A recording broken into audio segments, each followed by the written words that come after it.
जरा एकदा जोरदार टाळ्या तरी वाजवत का? पुन्हा एकदा उभ्या असलेल्या गर्दीला मी नम्र निवेदन करते की आपण कृपया पुन्हा एकदा या ठिकाणी तिथे उभे न राहता याचा टेबल बसायला यावं अशी विनंती राहील.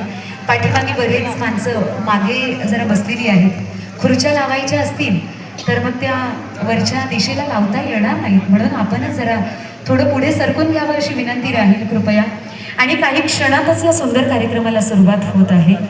विचारांची देवाणघेवाण करायला आणि आपल्याशी हितगुज करायला, संवाद साधायला, आपल्यावर आलेलं संकट कसं टाळता येईल या अनेक प्रश्नांवर वेगवेगळ्या विषयांना हाताळायला या ठिकाणी उपस्थित होत आहे.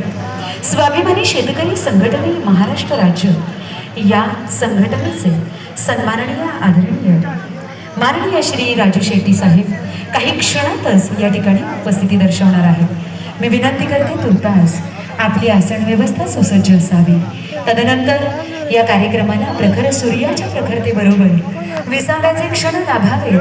काही क्षण विचारांना गतिमानता यावी याकरता सायंकाळी असा सुखद गारवा सुद्धा आहे. म्हणून मंडळी, या कार्यक्रमाचा पुढील आस्वाद आपण सगळ्यांनी, सर्व शेतकरी बांधवांनी आणि भगिनींनी या ठिकाणी बसायला यावं अशी विनंती राहील. तुर्तास आलेल्या मान्यवरांचं, मंडळीचं, शेतकरी बांधवांचं, समस्त काळू नदी धरणग्रस्त सामाजिक संस्थेच्या वतीनं आणि काळू धरण विरोधी संघर्ष समितीच्या वतीनं पुन्हा एकदा सहर्ष असं स्वागत आहे. आपण सर्वांनी हा समस्त भाव ही विनंती राहील.